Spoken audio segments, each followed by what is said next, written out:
got this little box from Modular Addict. This came in the mail yesterday. So let's start this video with a little bit of an unboxing.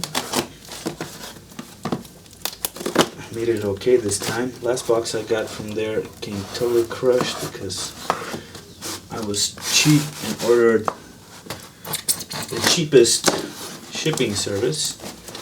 This time I got it priority mail and the box looks perfectly intact. And I ordered a few patch cords, so that's what I was seeing come out of the box first. And that's not the kit, so we're gonna set these aside for now. They're really pretty actually. Very nice patch cables from Modular Addict. These are gonna be fun. Anyway, leave these aside for now and look at the lines kit that I ordered. What else comes in the box? Looks like you get a Modular Addict sticker.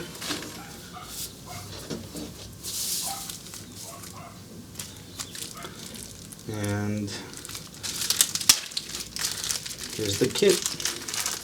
So the PCB, and it's a partial kit, so you don't get the entire BOM. You get the PCB and the screws for mounting these springs and the front panel. And that's all you get on this kit. So let's go on to gathering the BOM for it, the bill of materials, and start building. I like to start by organizing my workspace. Separate the components by type on the bench and start. I use a PCB holder so I can put all the resistors in and solder them from above. Make sure you triple check the resistor values and where they go. Then you can turn the board around and trim all the resistor leads. Next, place and solder the IC sockets, then the capacitors. Hold off on the LEDs for now. Solder those in after aligning them to the hose on the panel. Also, these are bipolar LEDs, so make sure to orient them all the same way. The jacks also get soldered in only after being aligned and lightly tightened to the panel.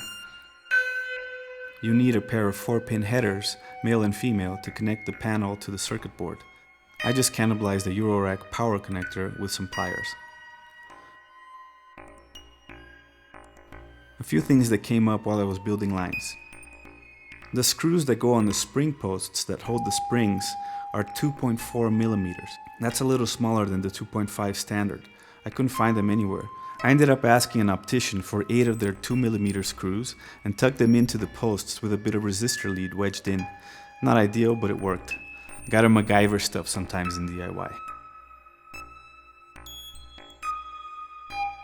Another thing, the bottom spring posts get soldered onto those big round pads at the bottom of the circuit PCB. I made some extensions for the posts to reach the pads with a bit of wire. At first my module didn't work, and that was why I hadn't connected the posts to the PCB.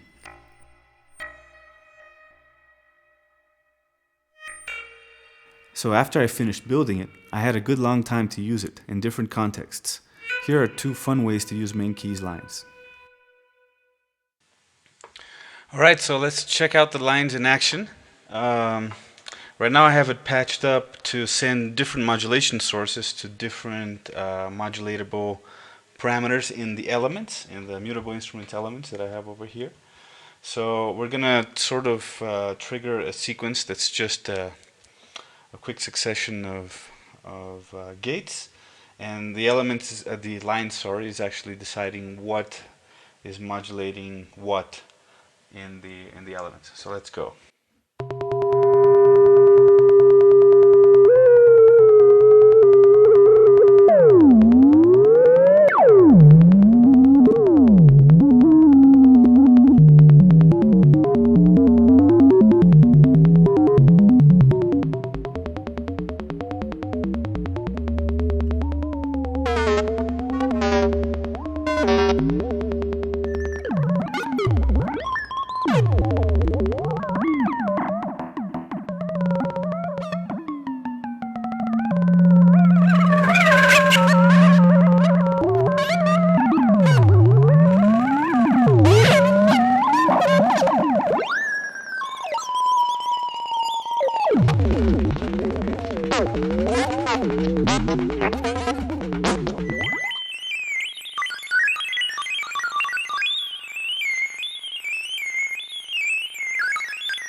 Okay, so one of the things that I like to do with the lines is to use it for audio. It's not originally intended for audio. It's intended for routing modulation sources to different modulation destinations. But I like to use it for audio. It makes for really glitchy, tactile way to play kind of chaotic things. The thing is, though, is I found out early on that whenever you touch the lines with your finger and you're sending the outputs to an audio input, you get this hum. You get the 60 cycle hum or the 50 cycle hum, depending on where you are. And I, tried different solutions and arrived at one that works for me.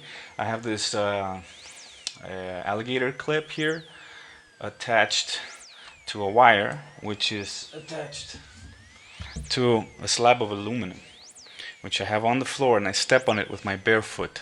And that way I ground my body to the system and eliminate the ground hum.